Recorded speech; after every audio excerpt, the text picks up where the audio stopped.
Konnichiwa minasang! Welcome back to Japan Diaries with Hazel. This time, super special po ang vlog na to. Kasi andito po yung pinsan ko. Galing po siyang Pilipinas at binisita kami. So, isang taon din na hindi kami nagkita. Finally, we had a chance to spend time together at syempre, sinulit namin yon. Gumala lang naman po kami ng wagas at isi-share namin yan sa inyo dito sa vlog na to. And of course, kumain kami ng masasarap na local foods at syempre, endless kwentuhan at tawanan. So, it felt so good to reconnect, not just as cousins, but as real friends who share the same stories from way back. So, moments like this reminds me na ang pamilya talaga, no matter the distance, will always feel like home. So, join us as we take you with us sa mga pinuntahan naming spots, the food trips, and our kulitan moments. Sana po, ma-feel nyo rin yung joy ng reunion naming ito. So, wag po kayong bumitaw at panoorin nyo po. And ayan, sa vlog na to, dadalhin namin kayo sa Minato Mirai, Yokohama. So, dahil po, naiwanan na kami ng bus galing Gotemba, no worries kasi alam nyo, pwede nyo pong marating ang Yokohama through train po. So, from Gotemba Station, sumakay kami ng JR Gotemba Line papuntang Kuso Station. Hindi naman po kayo maboboard sa biyahe dahil, ayan, magaganda po ang countryside views along the way. Pagdating sa Kuso, we transferred to JR Tokaido Line going to Yokohama Station. Dalawang sakayan lang po ng train at of course mararating nyo na ang Yokohama. Mas mabilis na to and habang nasa loob ng train, we had time to relax and plan out our stops sa Yokohama. Travel time from Gotemba to Yokohama usually takes 2 to 2.5 hours. Depende na lang po sa mga connecting na biyahe ng train. So pagdating namin ng Yokohama Station, nagtaxi na po kami ng papuntang Minato Mirai. But you can transfer guys from Yokohama Station through Minato Mirai Line. 3 minutes lang po ang bibiyahein nyo. Marating nyo na ang Minato Mirai, of course. Limit pa siya. We're in Yokohama Station now.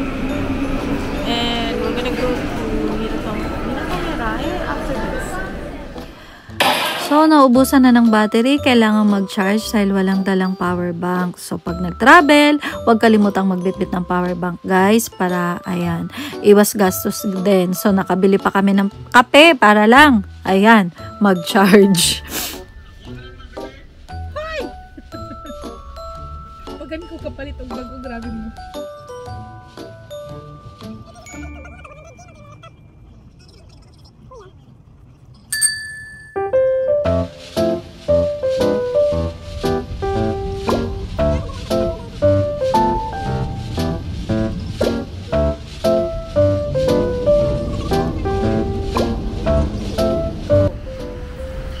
So, ayan, narating na namin ang Minato Mirai at kailangan mag-check-in muna. So, dito pala kami sa Navios, Yokohama. Ang ganda ng hotel na to, guys. Bakit? Sobrang lapit lang po sa lahat.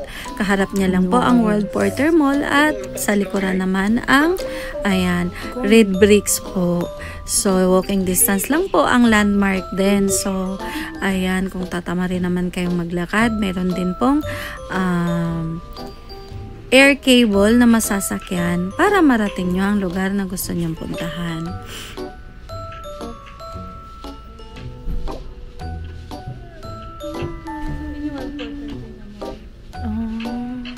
Mahal daw ang hotbang. Dara ni unsa?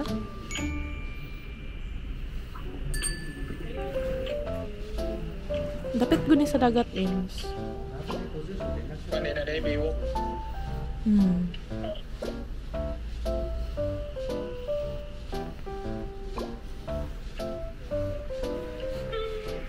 Ako mag-anak lang ako kadi magkasabot. Ginastorya ko lang hapon niya, di ko kasabot.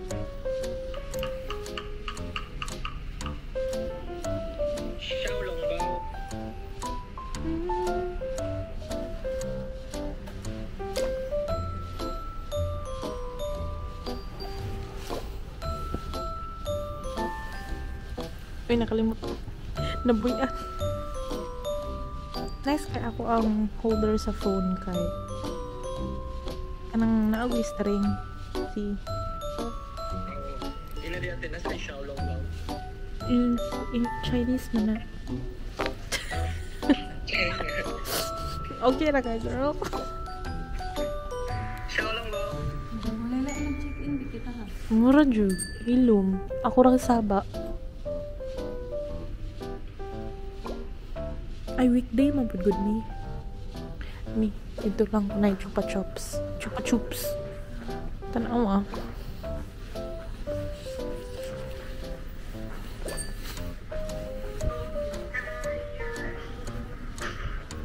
Ins chupa chups. And Mentos. Why is it that you... Wow, nasa lang mga kuhan. Katsa na. But nito, 200 yan. No, thank you. Ano ba na? Cream? Or kuhan lang yun siya? Pindo. Ambot, wala dyan ko kabalo. Hindi, dili ko, it's 200 yen. That's like 60 pesos. It's mas mahal pa tong chupa chups kaysa sa ani. Kasi hindi pindo drano sa kalsa, no? Gwapo gani kay ka na. Init man gud ang sulod sa vendo. So, ya, kung tugnaw kayo baka palit lang ka ani, gunitan lang nimo.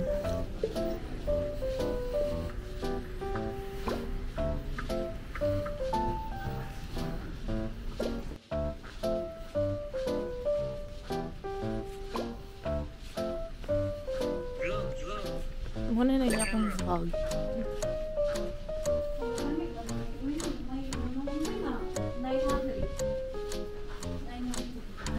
A very kuan siya ka ng seaman. Ano sana? Team. 9. Walay unsa. Dili kaayo ano. Siemens Class. Kaya gani pa. Naapag sa eh.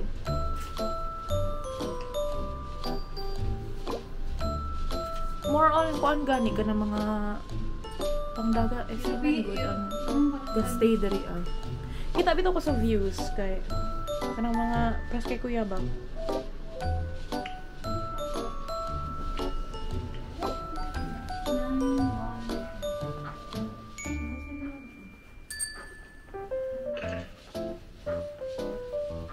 Pwede mag-charge siya ta kadali. 9-1. Ansa? 9-1. Diri ah.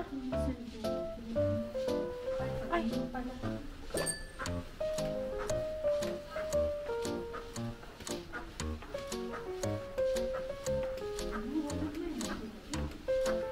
Na, sa tumoy. Atay.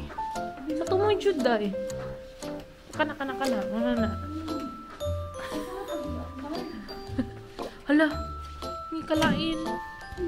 So, ayan po, hindi po kami nagsisi sa hotel na kinuha namin. Kasi, ang ganda po ng view from the room. So, talagang sulit ang bakasyon na rito kahit isang gabi lang. So, ayan guys, tingnan nyo naman yung view, diba? Super ganda. Talagang marirelax kayo at of course, mai-enjoy nyo ang stay nyo rito.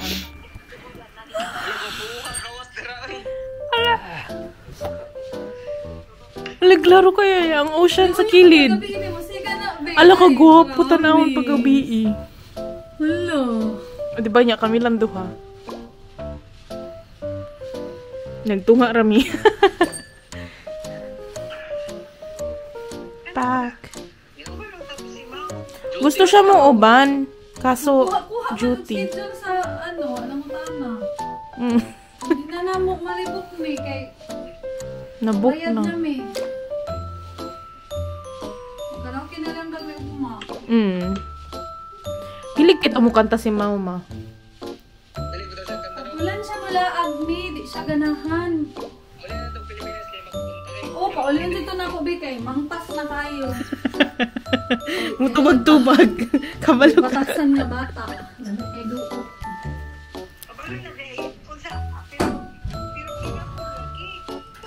Oh, hinapon.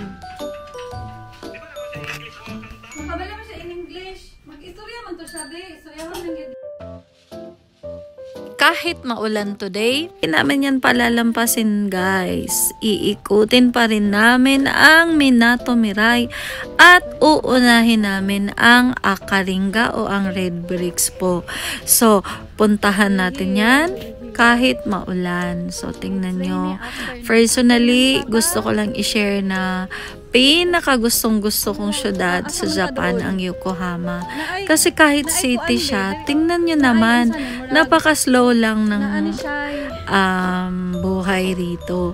Ang mga tao, hindi nagmamadali, hindi naghahabol ng oras, at talagang marirelax ka kung gusto mo lang ng refresh na bakasyon. Kahit isang araw lang, ayan, talagang marirefresh ka na at marirelax. Tingnan na naman ang lugar, diba? Talagang mai-inlove kayo sa Yokohama. Ang lapit namin sa lahat.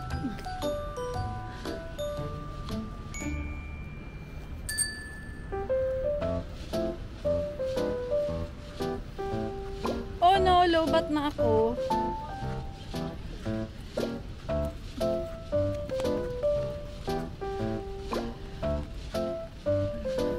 Ayan mga mamshis, gaya nga ng sinabi ko kanina, walking distance lang po ng sa Navios Yokohama Hotel ang Akaringa at ang World Porter po na mall. So ayan, 'di ba? Kahit dito na lang kayo buong araw mag-enjoy kung kayo magstay rito. Sulit na guys, promise.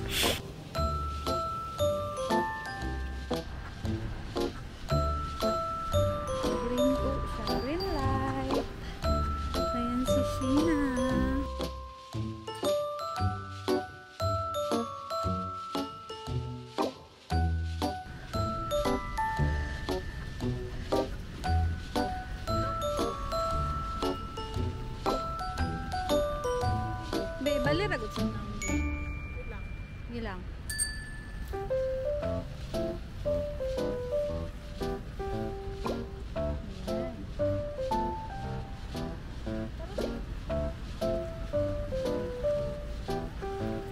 Mga laagan ni look. See? Pupunta kami na Akaringa may ba? Huwag ko ilang moldo. Share lang na ako. Ilang World Porter. Napaka... Ansay tawag anak be? Nostalgic? Ang... Anong... Kanang... Ang... Para sa ako ko ang kaayo ang lugar kanang... Nostalgic ba na siya? So, oo. Dugay ka ikaw wala. Dugay ka ikaw kabalik. So, napaka-slow ng walk of life dito sa Yokohama kahit city siya. Kaya gustong-gusto ko siya, promise. At parang nasa Europe ka, hindi ba? Kahit nasa Japan ka. Kakaibang vibe pag nandito, guys. So, sa mga hindi pa po nakarating dito, i-try nyong gumala dito minsan. Panigurado, magugustuhan niyo talaga ang lugar.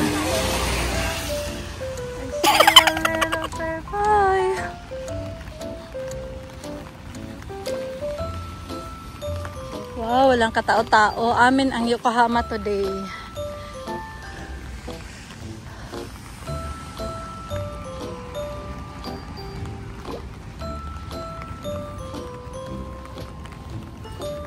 May pwede ko na mo kuhaan naglakaw. Diretso lang.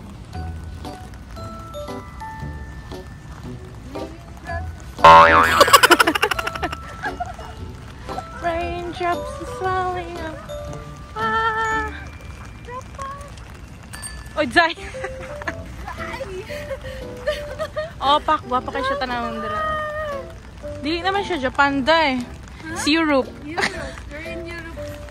Wala na. Sa gitna. Wait. Yeah, raindrops is falling on my head. Ay, kalingaw. Anak lang siya. Nice kaayo be. The rain and ano.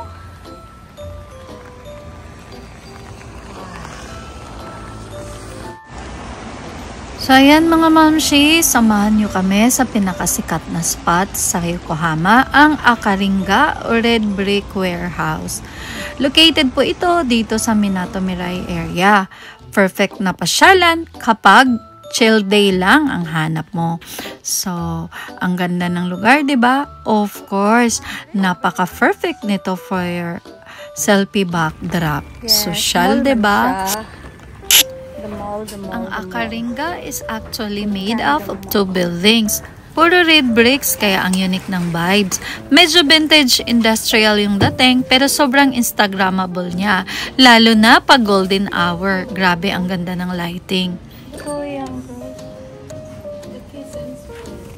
Sa loob ng building, makikita mo iba't ibang boutique shops. May mga handcrafted goods, Japanese souvenirs, at cute lifestyle finds. Kung mahilig ka sa unique na items, ito ang haven mo. Cute items, be.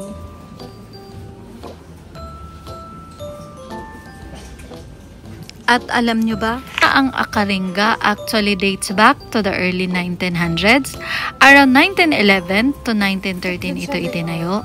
Ginamit siya noon as a custom inspection house during the Meiji and Taiso periods. Kaya ang laki ng historical value niya. It survived earthquakes, fires, and even the war. And now, fully restored na siya bilang cultural and commercial space. O diba bongga? Kaya habang naglalakad ka dito, parang time travel na rin. Yung architecture, pure brick, western style design, very rare po dito sa Japan. Sobrang Instagram worthy ng mga angles, lalo na kung mahilig ka sa old myths, modern aesthetic. Well, ito ang lugar na para sa'yo. Sa loob ng Building 1, may mga exhibits and event spaces. Minsan po, may craft fairs, live musics, or seasonal events. Tapos sa Building 2 naman, andito yung mga boutique shops, Japanese lifestyle brands, and super cute souvenir shops.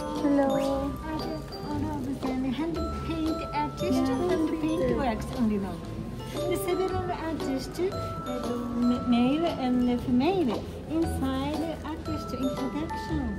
Please relax. Unique daw.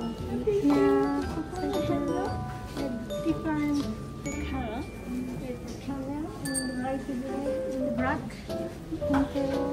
Maulan today kaya hindi ko na po mapakita sa inyo. Pero isa po sa paborito kong part ng lugar na to is yung open area sa likod facing the Yokohama Bay. Ang hangin, ang view, sobrang relaxing. Minsan may street performers po at may pa-light shows pa, lalo na pag may event. Ang saya-saya po. At during Christmas season, dito nyo po mapapasyalan ang Christmas Village. Ang saya-saya po, promise. At alam nyo ba na ang Red Brick Warehouse na to or ang Akaringa ay kadalasan pong ginagamit as a filming location for Japanese drama and movies? Kaya kung familiar sa'yo ang vibe, baka napanood mo na to.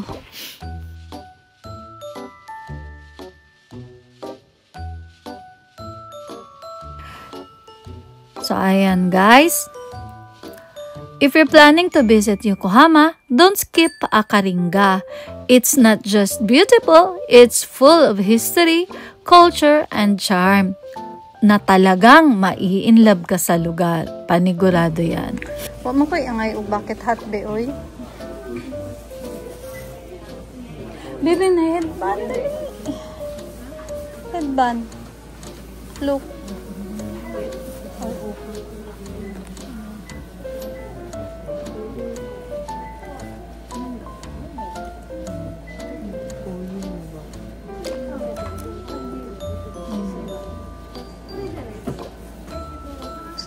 Makasuka ka sa headband ba yun?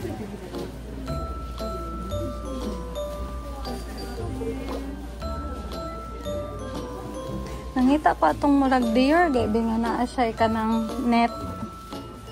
Yung ani be oh, pero itom akong gipangita. Gunit tira good.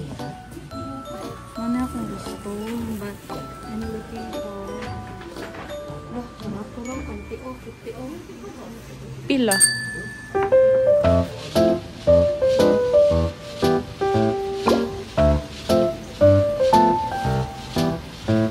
Ay, cutie siya, girl.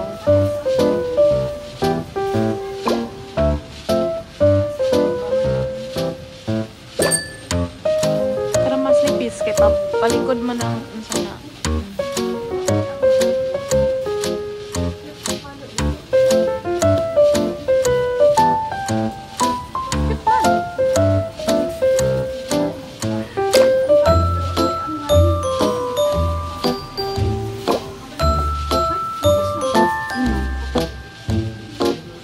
O ka na. Pack, girl.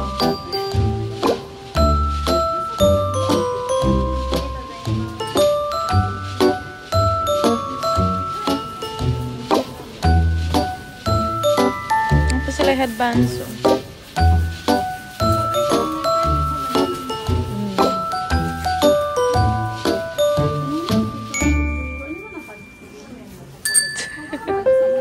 Balo po eh. Hindi lang siya pagiging magkala.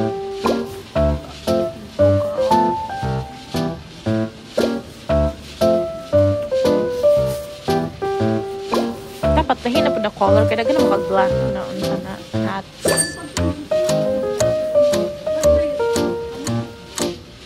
Gwapo siya. Pero gwapo pa lang yung ang color code.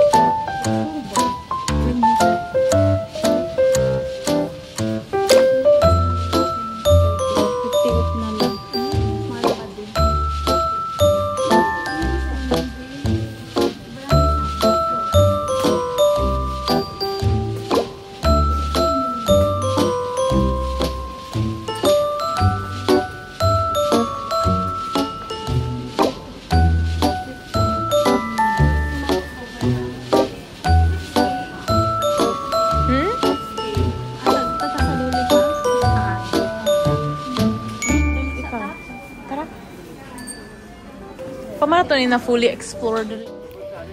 Saan mang lugar ng pasyalan, syempre hindi mawawala ang pagkain o kainan.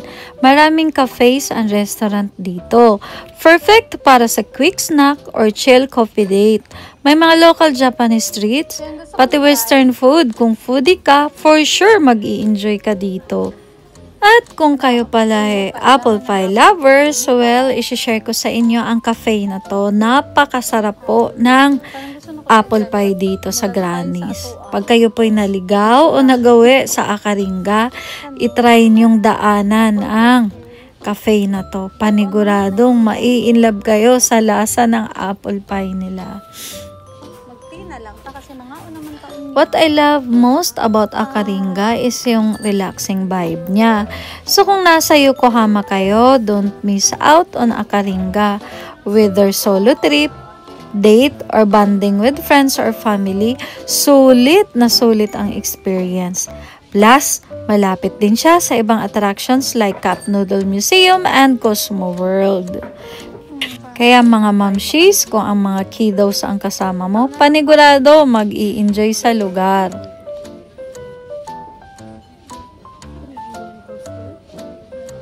Panaway lang drinks.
Wala kay model.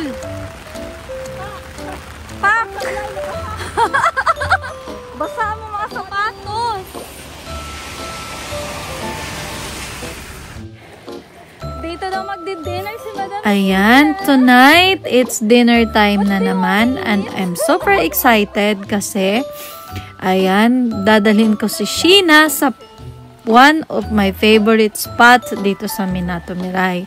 Ang The Last, a California-style restaurant po na nasa loob ng World Porter's Mall. Paborito ko ang restaurant na to. Sa tuwing nagagawi ako dito sa Minato Miray, talagang dinadaanan ko to at ayan, talagang nagda-dine-in ako rito dati. So, samahan nyo kami guys. Lumapang tayo at magmukbang. Natsukashi. I'm here again. Ayan si Capybara. Nasilay shop. Ayan din, dali sa taas. Ang food court.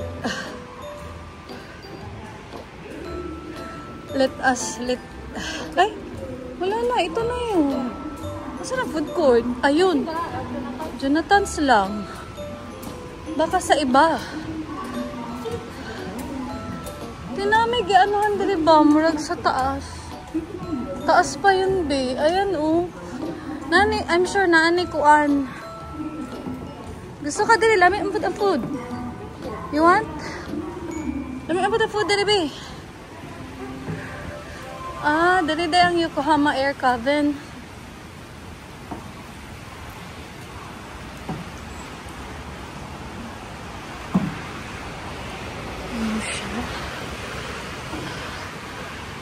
Hotel. Napay mga food court dito, be. Gusto ka dire? Dali na lang.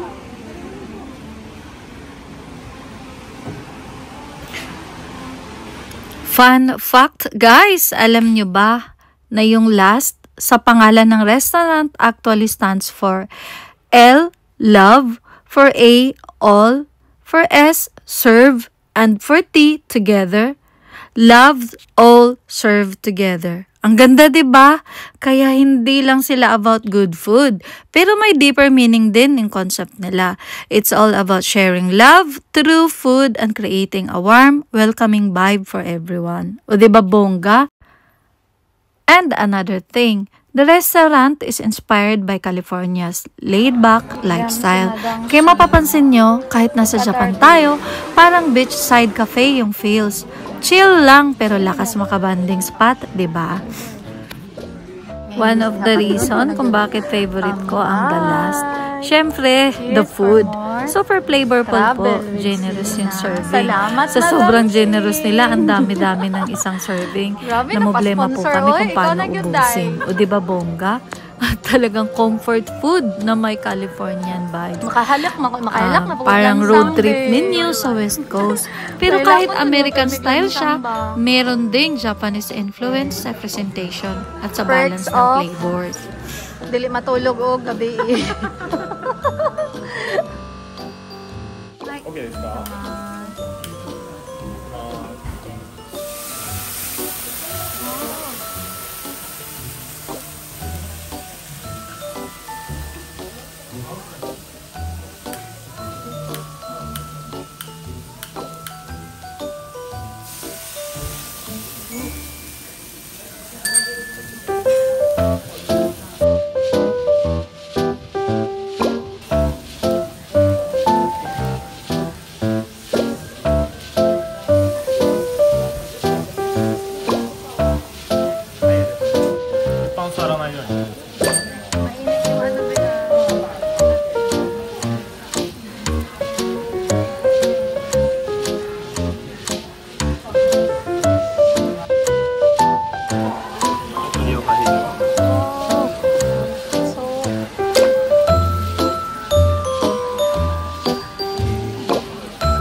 dami naming food. Maubos mo kaya?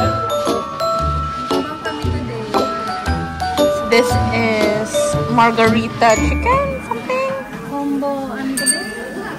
Combo na beef, shrimp, Chicken and shrimp. and chicken. Ito pa init. Tapos paella. Hey! Let me have drink. Kampai! More travels!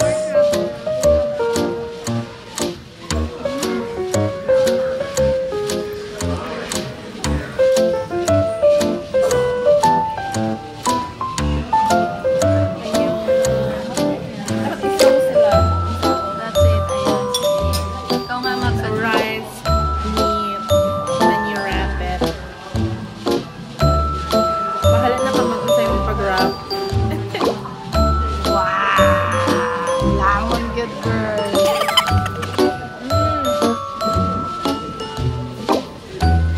Maski unsaon nimo? Siguro. Sa lang Uy, unsaon pag-urot? Be, nagpatangat ang order. Ano naman problema? Naglisod na. Dapat yung ano lang ang problema, permi. No, unsaon Problema pag-urot? na kay karon sa paghurot.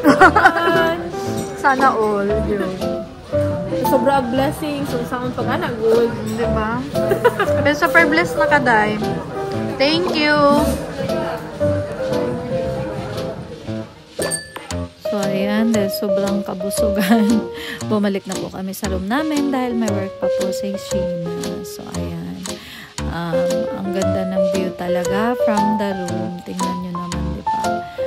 So, iba din yung dating, iba din yung vibe pag gabi na.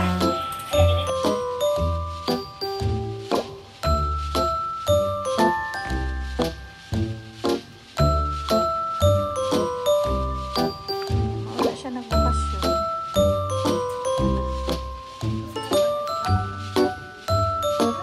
Work pa more.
Ayan siya.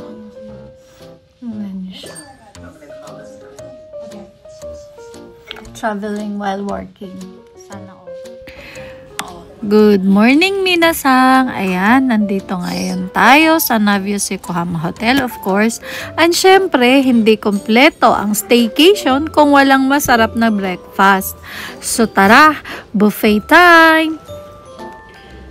Alam niyo ba na sobrang sulit ng breakfast buffet nila dito? May Japanese dishes, Western favorites, and a few healthy options. Whether rice meal lover ka or light breakfast person, meron for you. May grilled fish, tamagoyaki, miso soup, at syempre steamed rice. Perfect na traditional Japanese breakfast, 'di ba? At syempre, hindi din po mawawala ang drinks, lalo na ang paborito kong freshly brewed coffee. Meron din po sila tea and juices, of course. And syempre, ang pinaka-favorite ko, yung ambience habang kumakain. Kita mo yung Yokohama Bay, Cosmo Clock at buong Minato Mirai skyline habang nagkakape ka. Super relaxing, lalo na kung gusto mong mag-start ng araw na kalmado lang.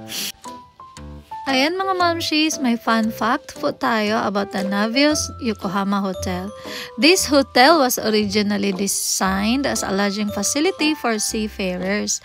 Kaya makikita mo pa rin yung nautical touches sa design. Pero ngayon, open na siya for all guests. And the location is just perfect. Walking distance po sa Red Brick Warehouse, Cup Noodles Museum, and World Porters. So, ayun.